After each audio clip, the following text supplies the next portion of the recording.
નમસ્તે, હું વિકાસ પટેલ, પીએમસી સ્તિક આશ્રમ શાળા આતરસુબા, તાલુકો વિજયનગર, જિલ્લો સાબરકાંઠા.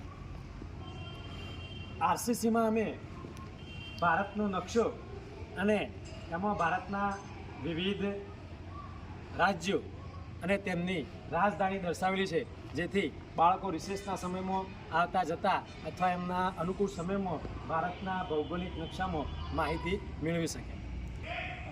નાના બાળકો બહાર ખુલ્લામાં બેસી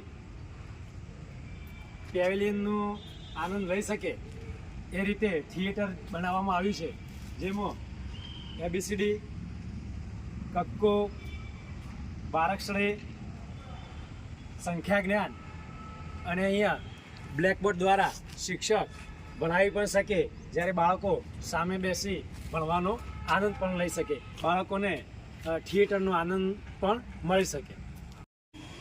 નાના બાળકો માટે અંગ્રેજી મૂળાક્ષર આલ્ફાબેટ અહીંયા ચિત્રો સાથે બતાવેલ છે, જેથી બાળકોને ABCD શીખવામાં ઇંગ્લિશમાં સરળતા રહે.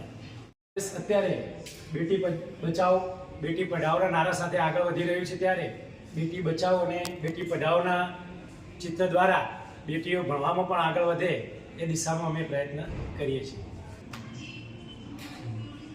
ભીતે લખાયેલ પ્રાર્થના દ્વારા વિદ્યાર્થીઓ પ્રાર્થના કંઠસ્થ કરી શકે. વંદે માતરમ, જનગણ મન, રાષ્ટ્રગીતો, ઋતુચક્ર, શિયાળો, ઉનાળો, ચોમાસું, એક વર્ષના મહિનાઓ, નીચે 7 દિવસના 7 વાર ઇંગ્લિશ અને ગુજરાતીમાં રિસેસના સમયમાં બાળકો તૈયાર કરી શકે એ માટેનું અમારું આ કામ છે. પ્રાર્થનાની શરૂઆત આપણે ગાયત્રી મંત્રથી કરીએ છીએ, તો ભીત ચિત્રમાં આપણે ગાયત્રી મંત્ર નીચે માં વિદ્યાની દેવી સરસ્વતી માતાના ચિત્ર દ્વારા આપણે ભીત ચિત્ર પર એમનું નિરૂપણ કર્યું છે. બાળકો ગુજરાતી સાથે સાથે ઇંગ્લિશનો પણ મહાવરો કરે એ અર્થે શરીરના અલગ અલગ અંગોને ગુજરાતીનો અર્થ અને એના ઇંગ્લિશનો અર્થ એના જગ્યા સાથે નિરીક્ષણ સાથે દર્શાવેલ છે, તેથી બાળકોને ગુજરાતી સાથે સાથે ઇંગ્લિશ શીખવામાં પણ સરળતા રહે. ગુજરાત રાજ્યનો ભૌગોલિક દ્રષ્ટિનો નકશો અહીંયા બોર્ડ પર નિરીક્ષણ કર્યું છે. વિદ્યાર્થીઓ આપણા જિલ્લા કેટલા આવેલા છે, એ જિલ્લાનું વડુ મથક ક્યાં આવેલું છે, આપણી દરિયાઈ બોર્ડર કેટલી છે, આપણા રાજ્યને અડતા બીજા રાજ્યો કેટલા છે, અને ઇન્ટરનેશનલ શહેર જે પાકિસ્તાનને અડે છે તે કઈ જગ્યાએ અડે છે, એનું નિરીક્ષણ પણ વિદ્યાર્થીઓ રિસેસના સમયમાં કરી શકે અથવા વધારાના સમયમાં કરી શકે એ માટે અહીંયા આપણે ગુજરાતનો ભૌગોલિક નકશો પણ દર્શાવેલો છે. વિદ્યાર્થી મિત્રો કેન્દ્રીય કેબિનેટ અને રાજ્ય કેબિનેટ જાણી શકે તે માટે રાષ્ટ્રપતિ પિતા, રાષ્ટ્રપતિ, વડાપ્રધાન, ગૃહમંત્રી, મુખ્યમંત્રી, શિક્ષણ મંત્રી, આદિજાતિ મંત્રી, રાજ્ય ગૃહમંત્રી બધે જાણી શકે અત્યારે કયા હોદ્દા પર કોણ છે એ માટે આપણે એને પણ આપણે ડિસ્પ્લે બોર્ડ પર દરરોજ બાળકોને મહાવરો કરાવીએ છીએ. બાળકોની વજન ઊંચાઈ માપી શકીએ એ રીતે આપણે દિવાલ પર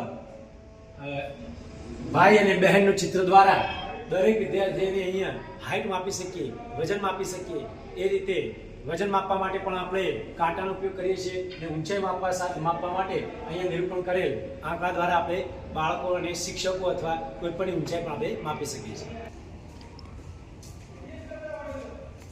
યોગ અને સૂર્ય નમસ્કાર દ્વારા આપણું શરીર સુવ્યવસ્થિત રહે, શારીરિક ક્ષમતા બની રહે તે માટે અહીંયા આપણે સૂર્ય નમસ્કારના અલગ અલગ આસનો આપ્યા છે. એ પણ બાળકોને શનિવારે અમે MDના પેડમાં એ પણ બાળકોને અમે શિક્ષકો સાથે આ કાર્યસૂચિ અમે કરીએ છીએ. બાળકો વિજ્ઞાનને જાણી શકે, સૂર્યમંડળને જાણી શકે એ માટે સૂર્ય અને એની આજુબાજુ ફરતા ગ્રહો જેમ કે બુધ, શુક્ર, પૃથ્વી પર આપણું માનવ જીવન આપણે વસવાટ કરીએ છીએ એ અને ભૌગોલિક ભૂમંડળની રચના પણ દિવાલ પર કરેલી છે, જેથી વિદ્યાર્થીઓ આપણા ગ્રહો વિશે માહિતી મેળવી શકે. કચરાના સલામત નિકાલ માટે આપણે અહીંયા લાલ રંગની ડોલ, બ્લુ રંગની ડોલ, પીળા રંગની ડોલ અને લીલા રંગની ડોલનો ઉપયોગ કરીએ છીએ. બાળકો જાણે કે લાલ ડોલમાં કયો કચરો ફેંકવો, બ્લુ ડોલમાં કયો કચરો ફેંકવો, લીલા રંગની ડોલમાં કયો કચરો ફેંકવો અને પીળા રંગની ડોલમાં કયો કચરો ફેંકવો, જેથી કચરાનો યોગ્ય નિકાલ થઈ શકે.